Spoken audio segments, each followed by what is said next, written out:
Assalomu alaykum hoji akam. Ratan stol stuli haqida qisqacha ma'lumot. Zikr bir brendimiz. Biz karkazimiz bo'ladi, xudo xolasa. Kraskalar 200 gradusda pishirilgan kraskamiz bo'ladi. Mana bu ratan stol. Ratanimiz bo'ladi. Turkiyadan keladi bunimiz. O'zimiz ishlab chiqaramiz buni ham.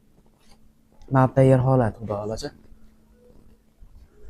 Xudo xolasa garantiyalarimiz bor. 3 yildan 5 yilgacha xudo sharmanda qilmasa garantiya berib qo'yganmiz. Xohlagan rangingizdan ham chiqarib beraveramiz. Chiqarish sonimiz katta, oborotimiz bor. Qanday holatda kerak bo'lsa chiqarib beramiz. Mana bunday izovaylar ko'rinishlari ham bor. Mana bu kalsovoy xon taxtalarimiz ham komfort boshqa hamma yoqdan bor, xudo xolasa arzon narxlarda. Kimga qanday stol kerak bo'lsa bemalol yozib yuborsangiz yoki telefon qilsangiz yetkazib beramiz. O'zimiz birinchi qo'l ustamiz. Aloqaga chiqing.